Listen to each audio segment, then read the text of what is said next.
Hello everyone, welcome back to another video, and today we are going to be predicting the standings for the Western Conference of the NBA. The Western Conference has usually been considered the better conference, but this year I'd actually say the Eastern Conference is a little stronger. They have like 12 teams that I could see making a run in the playoffs, not like to the finals, but I could see like 12 of them making the playoffs in general. While in the West, I'm looking at it, there's like 9 teams, maybe a 10th that I could see making the playoffs, and then like winning a series. But in reality, there's only like 4 teams that I could see genuinely winning a series, and then there's only like 3 teams I can see making the finals because it's the top teams are just too good for any of the teams below it. But like in the East, there's like 8 teams that are like, wow, these teams are really good. But yeah, let's start off simple. I have them in tiers. Tier 1 is contenders. Tier 2 is just like the good teams. Tier 3 is the fun teams, but they're just young. And then Tier 4 is the teams that should be tanking. I'm going to start out with number 15, Sacramento Kings. Not really much to say about them. They have a bleak future, and they have a bleak team right now. There's not really any, other than Darius Acuff and Maxime Rayon and Nick Clifford. I'm probably mispronounced those names. But other than that, they have like no bright spots. And I mean, Maxime Rayon is good, but he's like 24 already. So that's your like good star. Darius Acuff is young, but he also didn't look great in Summer League. But we've seen it all the time where players don't look good in Summer League and do good. But not high on that team. They're one of the only teams where I would say like I genuinely just wouldn't turn it on and watch it if it's the only thing on. They're at 15. 14, I had the Clippers. They have some bright spots with like Darius Garland and possibly Brandon Ingram. They have Benedict Mathurin possibly, but they don't look good either. Keaton Wagler didn't look terrible. He had some bad games, but he had some good games in the Summer League. Not high in that team. I don't think they're going to be very good. 13th, 12th, and 11th I had trouble with. Like I could see you going anywhere with these teams. At 13 I had Golden State. Jimmy Butler's out for the year, or most of it, with his ACL. Steph Curry is really all they got because Kristaps Porzingis is not the greatest second option. Draymond Green, Podziemski, Yaxel looks really good. Yaxel does look really good. I just don't think this team is near good enough in any way. They kind of went all in for LeBron, and LeBron just didn't go there. So that kind of put them in a little bit of pickle. And I just do not see them going very far. Like I said, they're bad.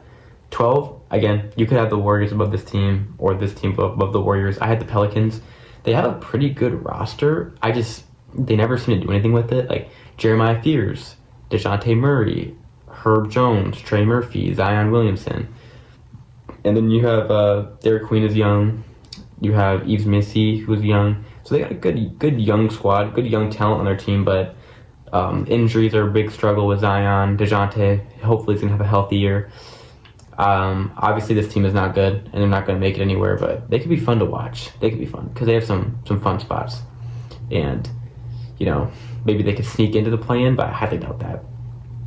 At 11, I had this team a lot lower, but then I really looked at the roster and I made them a little higher. Memphis Grizzlies.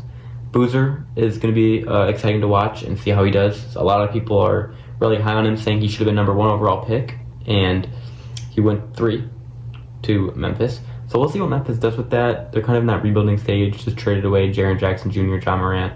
They have a decent bench. Like they just picked up Isaiah Stewart. They have Ty Jerome is pretty solid in the few games he played. They have Jalen Wells, who's a great defender. They have a good team. They have such a Coward. He was pretty good last year, all rookie team. And when he was a rookie, I guess that was 2 years ago now.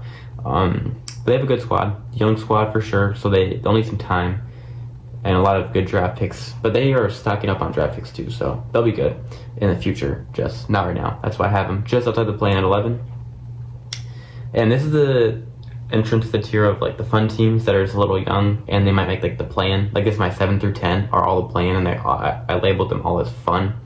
At 10, I had the Dallas Mavericks because they, Kyrie Irving, Cooper Flag. They just drafted Morez Johnson, who had a monster game in the Summer League. And I'm pretty sure this team traded for Santi Aldama. I'm not 100% sure. I'm like pretty sure it's this team, but now I'm like blanking on it. But this team should be pretty fun. Max Christie looks good sometimes. So I don't think they're going to make it anywhere in the play-in. I think they'll probably just lose their first game. But new coach and everything too, Dusty May. So we'll see where that goes. Cooper Flagg is really, really good. Kyrie Irving is really, really good, but he's also coming off the ACL tear, Achilles tear, whatever he had. So we'll see how he does in his return because he is getting older. But, they could honestly squeak out one play-in win, but I just don't foresee them making the playoffs. At 9, I had the Phoenix Suns. They just traded for Miles Bridges. Whether you like him or you don't like him, he's still a decent player at some things. I think they traded Grayson Allen and Royce O'Neal for Miles Bridges. And again, they went like 45 and 37 last year. They made the play-in, all that stuff. And they made the playoffs, actually, and played against the Thunder. They didn't do very well. But I just don't foresee this team as well making it anywhere in the playoffs against any team. They're not super good. They're just Devin Booker. He's very loyal. I'll give Devin Booker that. Being on this team for as long as he has is very impressive without leaving. This team's just they're just a team in the West. And I could see them beating Dallas, but they're probably not going to beat the teams above them in the play-in to make the playoffs. And with that being said, at 8, I had the Portland Trailblazers. I wanted to put them higher, but I'm really high on this other team ahead of them. I guess not really high, but I really like this team, and I would like to see them at 7 above Portland. Portland's very guard heavy. They have John Moran, Drew Holiday, Damian Lillard, Shaedon Sharpe, Scoot Henderson. So if a guy goes down, they're going to have another guy. But and then Denny Avia, Donovan Clingan, blanking on his name, Tamani Kamara. So they have a good squad too. They're going to be fun to watch with Damon Ja on the same team. But this is not going to lead to wins in the playoffs, I don't think. Unfortunately for them, they're going to still need a couple moves to get there. But they could definitely have a fun little series against OKC, San Antonio, whoever makes it up there. They could have a fun series. And I'm guessing they're going to lose their first playing game, and then they're probably going to beat Phoenix or Dallas in my prediction. At 7, I have the Utah Jazz. I love this team. I love the Utah Jazz's team. Keontae George was a dog last year. Lauri Markkanen, dog. They have a really, really fun team. And then they just drafted Darren Peterson, Jaren Jackson Jr., so you got Keontae George, Darren Peterson, Lauri Markkanen, Jaren Jackson Jr. is a good four players. Ace Bailey. I'm really blanking on someone too that is going to be in their starting lineup, and I don't remember who it is off the top of my head. I'm just going to move on. That team is so fun. I like it so much. I could see them.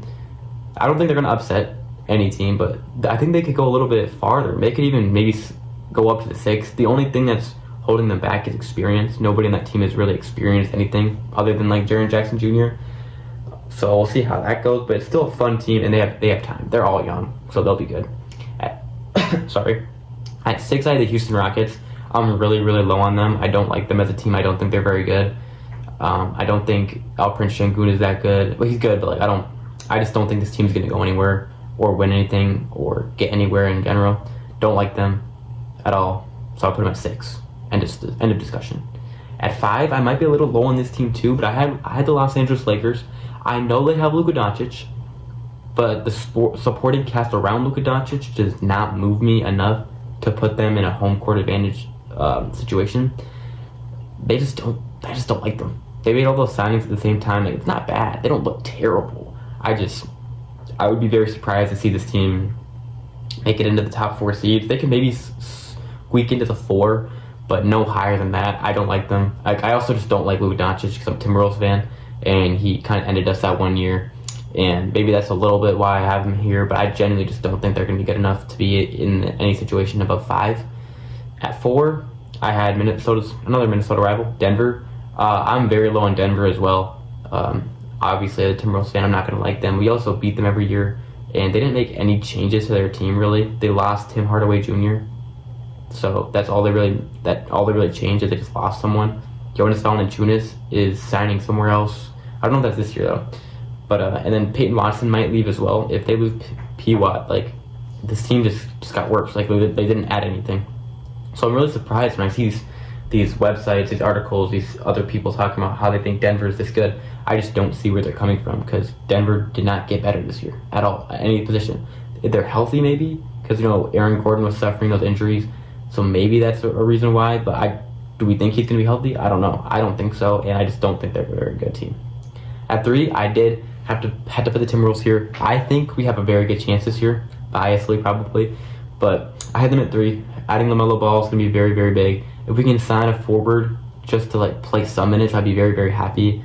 And I could even maybe put us up higher because I'm a biased fan maybe.